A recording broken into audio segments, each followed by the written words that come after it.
Hey Interneters, welcome back to What's the Points? Hope you're doing well. I wanted to catch you all up on a project / mini obsession that I have been working on, which is airline status. I want to partially give a shout out to Luke's Points and Miles, who put this in my awareness a few months ago. He was talking about American airline status and how you can earn it pretty easily through using the shopping portal and other areas that you can earn advantage miles in. And his whole point was that you could do this through everyday spend and sort of chase status without chasing it, which is a fancy way of saying you can get status without having to fly at all on the airline. And in doing so, earn valuable American advantage miles. So I was very intrigued by this because status up till that point seemed like something pretty silly, pretty superfluous for those of us who are relatively agnostic about status. I know the one exception in this community that you see is Hyatt status. We're not going to touch on hotel status today because airline status, I think it's worth calling out on its own because we don't really see it looked at too seriously, I think, in the points and miles space. So I wanted to catch you all up on some of the general thinking here. I can save the technique for another time. Let me know down in the comments. And by the way, subscribe and like. This is a new channel, and we'd be really grateful for your support. So this is it's a touchy area because I think that there's some risks involved. There's always opportunity cost. And for those of you new to that phrase, basically, opportunity cost is simply a pretentious way of saying, what you could have earned or spent from doing X is instead going towards Y. So, best example I can give, Rakuten cashback or membership rewards. You could instead use the Advantage shopping portal. So, that's a good practice in general. We're looking to maximize value and we're looking to stack our discounts and our earnings. So, on top of whatever credit card you're using, if you go through a shopping portal, and you open that merchant's site through that portal, then when you complete your purchase, you should, operative word should, get some credit for that. There's always a lot of terms and conditions. Definitely takes some babysitting. I save all of my receipts, and then a good number of them, maybe a third, don't track, and then I have to go onto the portal and submit a claim. Essentially, it only takes 30 seconds, but you say, okay, I made this purchase on this date. Here's my receipt. And then usually a couple days later, sometimes a little bit longer, depending on what the purchase is, you will usually see that go in your favor. So far, I've been able to get just 5,000 loyalty points short of American Airlines Platinum status.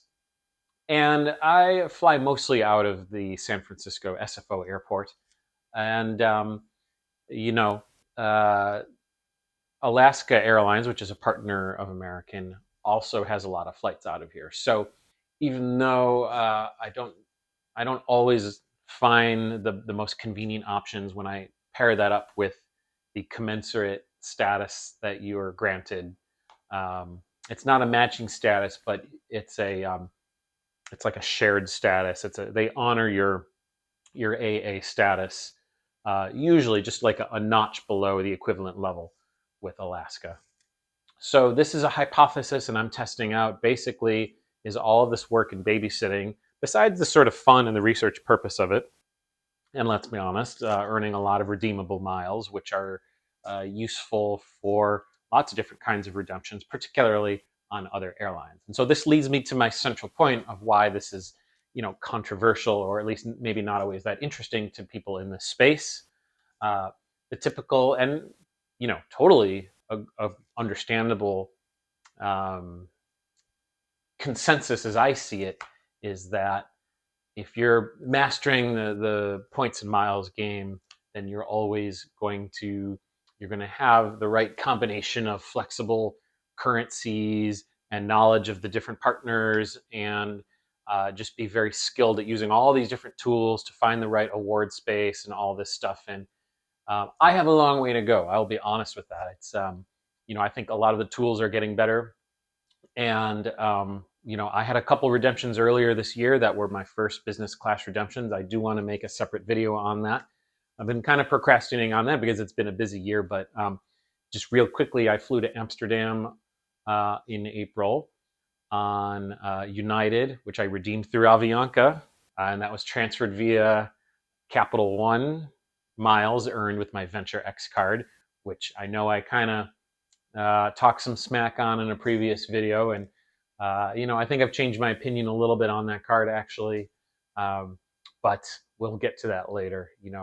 That again, what's interesting here is this notion that, well, if you're transferring these miles in a way that is, on expert mode, then that's the best and most reliable and simplest way to get outsized value.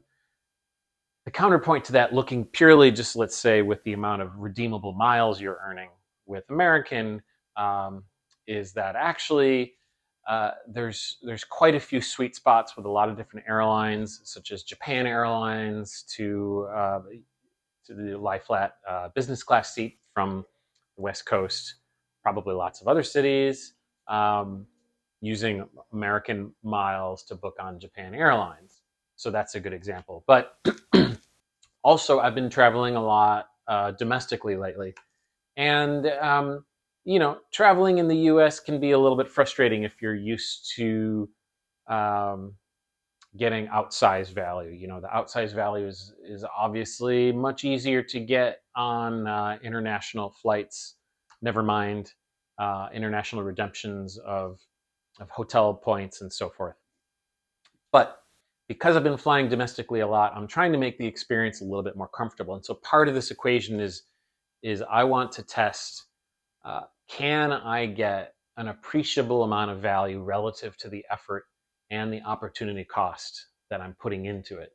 Because I will be honest, there are definitely some things that I've purchased that I might not otherwise have purchased, but I saw a bonus come up in my inbox and saying, well, normally if you buy on this shoe site, you'd normally get 4 miles per dollar. But now there's this bonus where you can get 12 miles per dollar. Like, that's pretty interesting. It's like, okay, but these shoes, maybe they cost twice as much as my normal brand that I get, but I want to try something new. But would I have really gotten these if they weren't really, that good of a deal, if they're kind of more expensive than the normal thing that I buy? So I'm finding, a little bit of a tendency to rationalize my shopping behavior and probably spend a little bit more than I really need to. However, it's an experiment. I'm doing this in the name of science, people. So the idea that I'm going for here is like, well, let's see if the, let's say, occasional upgrades that I get, or the supposedly guaranteed upgrades to like the premium economy, or you don't really get true premium economy in domestic travel. You get, depending, it's branded differently on each airline, but basically economy plus, which is really the exact same thing, but just maybe 4 inches of extra leg room and a little bit more recline, sometimes some extra snacks. So is that really, it's a lot of effort just to get a relatively small amount of additional value. So I don't know. And I mean, basically, if you're not a road warrior, it might be hard to justify. But if it's something that you're doing in the flow of intelligently stacking up rewards, then I think it's definitely worth taking a look at. So I basically just wanted to catch everyone up with some of these, some of my thinking in terms of status, because this has taken a lot of effort, and it can be rewarding. It's definitely satisfying to see the miles rack up for things that I would have had to get anyway. A replacement refrigerator, and dining, and a host of other things. So overall, it's been a net positive, even though I think I've spent a little bit more money than I need to. And basically, what I'm getting at here is that uh, I think that there can be a room for status in your airline status in your sort of arsenal of tricks, as long as you can be honest with yourself about what is the true amount of time and money and energy that you're putting into that you could have otherwise put into, let's say, learning some of these different award search tools and so on. But because I need to be flying domestic a lot, and let's be honest, I had been really using the companion pass with Southwest a lot. We're about to lose that at the end of the year as it expires, and I'm well over the Chase 524 status. So, you know, it's a bit of a conundrum right now, and also a bit of a chance uh, to see, well, if I am spending a little bit more to fly in some of these other carriers, can I have a little bit more comfortable, predictable, and enjoyable of an experience versus flying Southwest? Uh, Southwest has been okay. I will say they're maybe my expectations haven't been too high, but I do want to try out American some more, Alaska some more, and Delta. I've also been working on Delta status via the credit cards, but that one it's a lot more straightforward, and there's really a lot less to say about it because the opportunities for earning um, qualifying points, what are called the medallion qualifying dollars. Um, it's a little bit narrower in the sense that it's mostly based on spend for flying, but you can also sometimes they have promotions where uh, using Delta stays for booking hotels, you can earn points that way, or not. You can always earn points, but you can also earn these MQDs. Um, that's occasionally, and then they also have Delta vacations, which I haven't really looked at. That doesn't seem like a particularly good value. So all of this means getting a little bit more comfortable with all the different sorts of portals and adding an additional layer of complexity on top of what can be an already pretty complicated hobby. So stay tuned. This is an experiment that's in progress, but so far I have to say that this has actually been a pretty interesting experience, and I feel like I've learned a lot along the way, and also getting better about learning the different quirks and plus and minuses of the U.S. based airlines, and what are the respective uh, advantages and disadvantages of status between these different programs. Um, and I think that if you're flying out of somewhere that a particular airline has a monopoly on, like United Airlines has a monopoly on SFO, and so status, there's too many other business travelers forced to use these. Uh, United is their only option, and so status on United is notoriously um, not very helpful in terms of getting upgrades. So now I want to see, okay, well, uh, can I get some upgrades flying with these other airlines? So that'll be the experiment. I should be able to hit platinum and then maybe platinum pro. I think I'm on course to do that.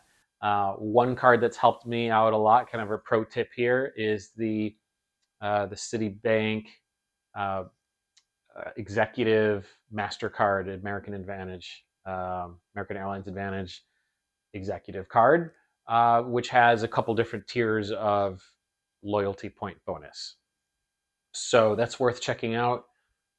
You'll have to run the numbers. It's an expensive card, and I feel like, for example, it's maybe a little bit harder to justify the value of as a not hardcore loyalist compared to, let's say, the American Express Delta Reserve card, either the business or the personal flavor. I have the business flavor that I also got recently and have been comparing the two of them. So I feel like that one's, with the credits and so forth, a little bit easier to get positive value. I think American, you got to price out what is status worth to you. But I think, if it's worth, let's say, a couple $100, which I don't think is too much of a stretch, if you're going to fly them at least a couple times a year, I think you could make the argument that that's worth it, because even just paying the sticker price on these Economy Plus, or AA calls it Main Cabin Extra, Delta calls it Comfort Plus. It's all kind of a little silly, like Comfort Plus. You're just getting an extra 4 inches of legroom of the exact same seat. So it's kind of like, I'm trying to be honest with myself here and not fall for the marketing too much, because the status stuff, they get you to do like Luke says, they get you to do things that you don't really want to do. They're experts at that.